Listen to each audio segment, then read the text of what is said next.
Sex, Love, and Its Place in a Free Society, 2nd edition, by Edward Carpenter.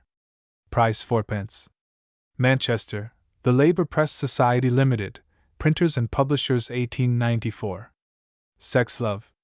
The subject of sex is most difficult to deal with, not only on account of a certain prudery as well as a natural reticence on the subject, but doubtless also because the passion itself being so tremendously strong and occupying such a large part of human thought, and words being so scanty and inadequate on the subject, everything that is said is liable to be misunderstood, the most violent inferences are made, and equivocations surmised from the simplest remarks, qualified admissions of liberty, are interpreted into recommendations of unbridled license, and generally the perspective of literary expression is turned upside down by the effect of the unfamiliarity of the topic on the reader's mind. There is indeed a vast deal of fetishism in the current treatment of sex, and the subject is dealt with as though it lay quite out of line with any other need or faculty of human nature. Nor can one altogether be surprised at this when one perceives of what vast import sex is in the scheme of things, and how deeply it has been associated since the earliest times not only with man's personal impulses but even with his religious sentiments and ceremonials. Next to hunger, this is doubtless the most primitive and imperative of our needs. But in modern civilized life, sex enters probably even more into consciousness than hunger. For the hunger needs of the human race are in the later societies fairly well satisfied, but the sex desires are strongly restrained, both by law and custom, from satisfaction, and so assert themselves all the more in thought. To find the place of these desires, their utterance, their control, their personal import, their social import, is a tremendous problem to every youth and girl, man and woman. There are a few of both sexes, doubtless, who hardly feel the passion, who have never been in love, and who experience no strong sexual appetite, but these are rare. Practically, the passion is a matter of universal experience, and speaking broadly and generally, we may say it is a matter on which it is quite desirable that every adult at some time or other should have experience, actual and physical, as well as emotional. There may be exceptions, but, as said, the sex instinct lies so deep and is so universal that for the understanding of life, of one's own life, of that of others, and of human nature in general, as well as for the proper development of one's own capacities, such experience is almost indispensable. And here in passing I would say that in the social life of the future this need will surely be recognized, and not only will young people be deliberately prepared and instructed for the fulfillment of sex when their time comes, but, while there will be no stigma attaching to voluntary celibacy, the state of enforced celibacy in which vast numbers of women live today will be looked upon as a national wrong, almost as grievous as that of prostitution, of which latter evil indeed it is in some degree the counterpart or necessary accompaniment. Of course, nature, personifying under this term the more unconscious, even though human, instincts and forces, takes pretty good care in her own way that most people should have sexual experience. She has her own purposes to work out, which in a sense have nothing to do with the individual, her racial purposes. But she acts in the rough, with tremendous sweep and power, and with little adjustment to or consideration for the later developed and more conscious and intelligent ideals of humanity. The youth, deeply infected with the sex passion, suddenly finds himself in the presence of titanic forces, the titanic but subconscious forces of his own nature. In love, he feels a superhuman strength, and rightly so, for he identifies himself with cosmic energies and entities, powers that are preparing the future of the race, and whose operations extend over vast regions of space and millennial lapses of time. He sees into the abysmal deeps of his own being, and trembles with a kind of awe at the disclosure. And what he feels concerning himself he feels similarly concerning the one who has inspired his passion. The glances of the two lovers penetrate far beyond the surface, ages down into each other, waking a myriad antenatal dreams. For the moment he lets himself go, rejoicing in the sense of limitless power beneath him, borne onwards like a man down rapids, too intoxicated with the glory of motion to think of whither he is going. Then the next moment he discovers that he is being hurried into impossible situations which his own moral conscience, as well as the moral conscience of society, embodied in law and custom, will not admit. He finds perhaps that the satisfaction of his imperious impulse is, to all appearances, inconsistent with the welfare of her he loves. His own passion arises before him as a kind of rude giant which he or the race to which he belongs may, Frankenstein-like, have created ages back, but which he now has to dominate or be dominated by, and there declares itself in him the fiercest conflict, that between his far-back titanic instinctive and subconscious nature and his later developed, more especially human and moral self. While the glory of sex pervades and suffuses all nature, while the flowers are rayed and start out towards the sun in the very ecstasy of generation, while the nostrils of the animals dilate, and their forms become instinct, under the passion, with a proud and fiery beauty, while even the human lover is transformed, and in the great splendors of the mountains and the sky perceives something to which he had not the key before. Yet it is curious that just here, in man, we find the magic wand of nature suddenly broken, and doubt and conflict and division entering in, where a kind of unconscious harmony had first prevailed. Heine, I think, says somewhere that the man who loves unsuccessfully knows himself to be a god. It is not perhaps till the great current of sexual love is checked and brought into conflict with the other parts of his being that the whole nature of the man, sexual and moral, under the tremendous stress rises into consciousness and reveals in fire its godlike quality. This is the work of the artificer who makes immortal souls, who out of the natural love evolves even a more perfect love. In tutti gli amanti, says Giordano Bruno, e questo febro volcano, in all lovers is this Olympian blacksmith present. It is the subject of this conflict, or at least differentiation, between the sexual and the more purely moral and social instincts in man which interests us here. It is clear, I think, that if sex is to be treated rationally, that is, either superstitiously on the one hand nor licentiously on the other, we must be willing to admit that both the satisfaction of the passion and the non-satisfaction of it are desirable and beautiful. They both have their results, and man has to reap the fruits which belong to both experiences. May we not say that there is probably some sort of transmutation of essences continually effected and effectible in the human frame? Lust and love, the Aphrodite Pandemos and the Aphrodite Uranios, are subtly interchangeable. Perhaps the corporeal amatory instinct and the ethereal human yearning for personal union are really and in essence one thing, with diverse forms of manifestation. However that may be, it is pretty evident that there is some deep relationship between them.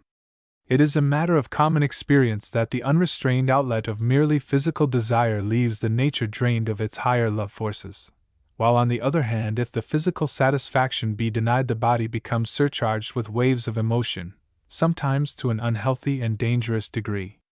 Yet at times this emotional love may, by reason of its expression being checked or restricted, transform itself into the all-penetrating subtle influence of spiritual love. Marcus Aurelius quotes a saying of Heraclitus to the effect that the death of earth is to become water, liquefaction, and the death of water is to become air, evaporation, and the death of air is to become fire, combustion. So in the human body are there sensual, emotional, spiritual, and other elements of which it may be said that their death on one plane means their transformation and new birth on other planes. It will readily be seen that I am not arguing that the lower or more physical manifestations of love should be killed out in order to force the growth of the more spiritual and enduring forms, because nature in her slow evolutions does not generally countenance such high and mighty methods, but am merely trying to indicate that there are grounds for believing in the transmutability of the various forms of the passion, and grounds for thinking that the sacrifice of a lower phase may sometimes be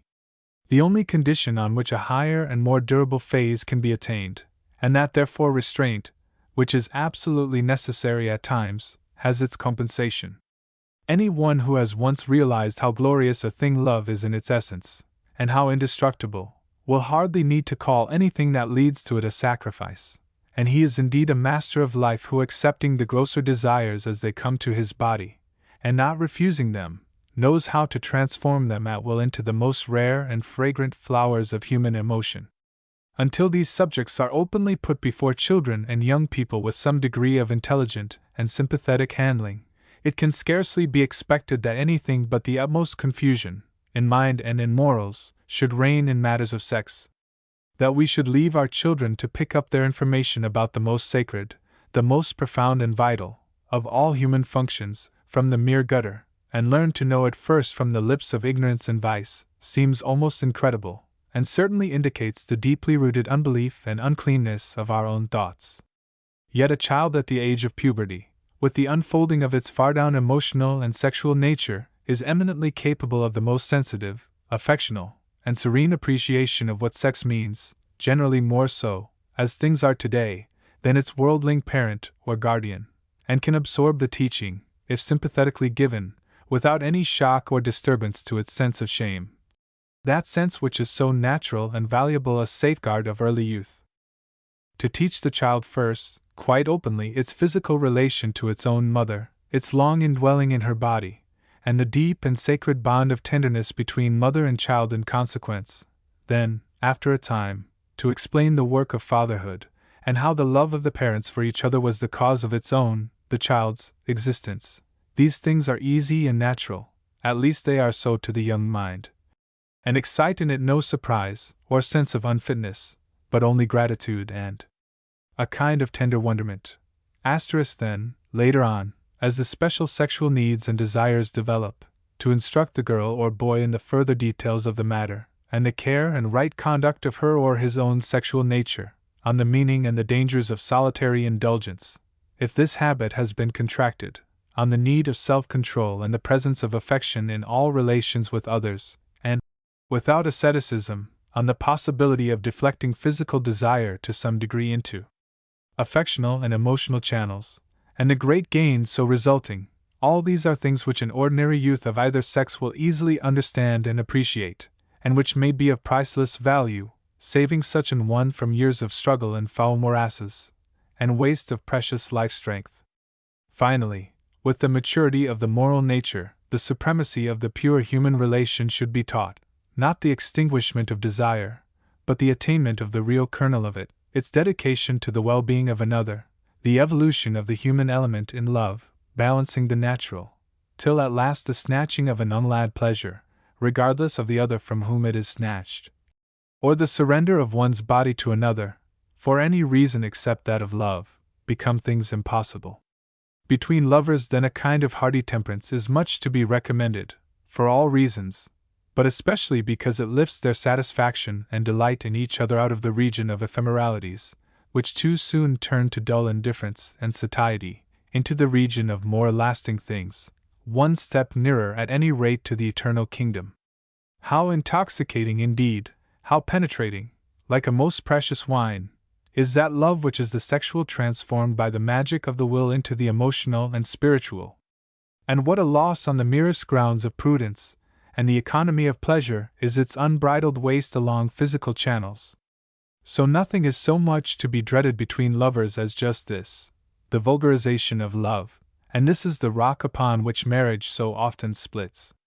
There is a kind of illusion about physical desire similar to that which a child suffers from when, seeing a beautiful flower, it instantly snatches the same, and destroys in a few moments the form and fragrance which attracted it. He only gets the full glory who holds himself back a little, and truly possesses who is willing if need be not to possess. On the other hand, it must not be pretended that the physical passions are by their nature abhorrent, or anything but admirable and desirable in their place. Any attempt to absolutely disown or despite them, carried out over long periods either by individuals or bodies of people, only ends in the thinning out of the human nature, by the very consequent stinting of the supply of its growth material, and is liable to stultify itself in time by leading to reactionary excesses. It must never be forgotten that the physical basis throughout life is of the first importance, and supplies the nutrition and foodstuff without which the higher powers cannot exist or at least manifest themselves. Intimacies founded on intellectual and moral affinities alone are seldom very deep and lasting. If the physical or sexual basis is quite absent, the acquaintanceship is liable to die away again like an ill-rooted plant. In many cases, especially of women, the nature is never really understood or disclosed till the sex feeling is touched, however lightly. Besides, it must be remembered that in order for a perfect intimacy between two people, their bodies must by the nature of the case be free to each other. The sexual and bodily intimacy may not be the object for which they come together, but if it is denied, its denial will bar any real sense of repose and affiance, and make the relation restless, vague, tentative, and unsatisfied. In these lights it will be seen that what we call asceticism and what we call libertinism are two sides practically of the same shield. So long as the tendency towards mere pleasure indulgence is strong and uncontrolled, so long will the instinct towards asceticism assert itself, and rightly, else we might speedily find ourselves in headlong Chthonian career. Asceticism is in its place, as the word would indicate, as an exercise, but let it not be looked upon as an end in itself, for that is a mistake of the same kind as going to the opposite extreme. Certainly, if the welfare and happiness of the beloved one were always really the main purpose in our minds, we should have plenty of occasion for self-control, and an artificial asceticism would not be needed. We look for a time, doubtless, when the hostility between these two parts of man's unperfect nature will be merged in the perfect love, but at present, and until this happens, their conflict is certainly one of the most pregnant things in all our experience, and must not by any means be blinked or evaded, but boldly faced. It is in itself almost a sexual act. The mortal nature through it is, so to speak, torn asunder, and through the rent so made in his mortality does it sometimes happen that a new and immortal man is born. The sex act affords the type of all pleasures. The dissatisfaction which at times follows on it is the same as follows on all pleasure which is sought, and which does not come unsought. The dissatisfaction is not in the nature of pleasure itself, but in the nature of seeking. In consciously surrendering oneself to the pursuit of things external, the I, since it really has everything and needs nothing, deceives itself, goes out from its true home, tears itself asunder, and admits a gap or rent in its own being. This is what is meant by sin, the separation or sundering, German Sundi, of one's being, and all the pain that goes therewith. It all consists in seeking those external things and pleasures, not, 1,000 times be it said, in those external things or pleasures themselves. They are all fair and gracious enough. Their place is to stand round the throne and offer their homage, rank behind rank in their multitudes, if so be we will accept it.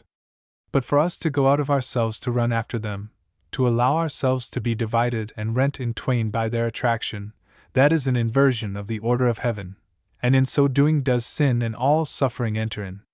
Of all pleasures the sexual tempts most strongly to this desertion of one's true self, and stands as the type of Maya and the world illusion, yet the beauty of the loved one and the delight of corporeal union all turn to dust and ashes if bought at the price of disunion and disloyalty in the higher spheres, disloyalty even to the person whose mortal love is sought. The higher and more durable part of man, whirled along in the rapids and whirlpools of desire, experiences tortures the moment it comes to recognize that it is something other than physical. Then comes the struggle to regain its lost paradise, and the frightful effort of coordination between the two natures, by which the center of consciousness is gradually transferred from the fugitive to the more permanent part, and the mortal and changeable is assigned its due place in the outer chambers and forecourts of the temple. Pleasure should come as the natural, and indeed inevitable, accompaniment of life, believed in with a kind of free faith, but never sought as the object of life. It is in the inversion of this order that the uncleanness of the senses arises. Sex today throughout the domains of civilization is thoroughly unclean. Everywhere it is slimed over with the thought of pleasure. Not for joy, not for mere delight in an excess of life, not for pride in the generation of children, not for a symbol and expression of deepest soul union, does it exist, but for pleasure. Hence we disown it in our thoughts, and cover it up with false shame and unbelief, knowing well that to seek a social act for a private pleasure is a falsehood. The body itself is kept religiously covered, smothered away from the rush of the great purifying life of nature, infected with dirt and disease, and a subject for prurient thought and exaggerated lust such as in its naked state it would never provoke. The skin becomes sickly and corrupt, and of a dead leaden white hue, which strangely enough is supposed to be more beautiful than the rich rose-brown, delicately shaded into lighter tints in the less exposed parts, which it would wear if tanned by daily welcome of sun and wind. Sexual embraces themselves are seldom sanctified by the glories of nature, in whose presence alone, under the burning sun or the high canopy of the stars and surrounded by the fragrant atmosphere, their meaning can be fully understood, but take place in stuffy dens of dirty upholstery and are associated with all unbeautiful things. Even literature, which might have been expected to preserve some decent expression on this topic, reflects all too clearly by its silence or by its pruriency the prevailing spirit of unbelief. And in order to find any sane, faithful, strong, and calm words on the subject, one has to wade right back through the marshes and bogs of civilized scribbledom,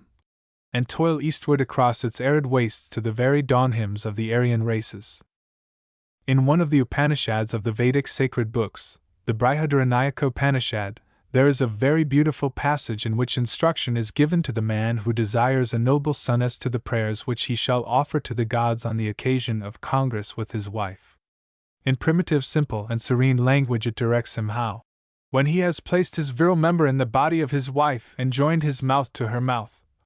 he should pray to the various forms of deity who preside over the operations of nature, to Vishnu to prepare the womb of the future mother, to Prajapati to watch over the influx of the semen, and to the other gods to nourish the fetus, etc. Nothing could be, I am judging from the only translation I have met with, a Latin one, more composed, serene, simple, and religious in feeling, and well might it be if such instructions were preserved and followed, even down to the present day. Yet such is the degradation we have come to that actually Max Muller in his translations of the sacred books of the East appears to have been unable to persuade himself to render this and a few other quite similar passages into English, but gives them in the original Sanskrit. One might have thought that as professor in the University of Oxford, presumably sans père et sans reproche, and professedly engaged in making a translation of these books for students, it was his duty and it might have been his delight to make intelligible just such passages as these, which give the pure and pious sentiment of the early world in so perfect a form, unless indeed he thought the sentiment impure and impious, in which case we have indeed a measure of the degradation of the public opinion which must have swayed his mind. As to the only German translation of the Upanishad which I can find, it balks at the same passages in the same feeble way, repeating nicht zu wiedergeben, over and over again, till at last one can but conclude that the translator is right, and that the simplicity and sacredness of the feeling is in this our time indeed not to be reproduced. Our public opinion, our literature, our customs, our laws, are saturated with the notion of the uncleanness of sex, and are so making the conditions of its cleanness more and more difficult. Our children, as said, have to pick up their intelligence on the subject in the gutter. Little boys bathing on the outskirts of our towns are hunted down by idiotic policemen, apparently infuriated by the sight of the naked body, even of childhood. Lately, in one of our northern towns, the boys and men bathing in a public pool set apart by the corporation for the purpose were, though forced to wear some kind of covering, kept till 9 o'clock at night before they were allowed to go into the water, lest in the full daylight Mrs. Grundy should behold any portion of their bodies. And as for women and girls, their disabilities in the matter are most serious.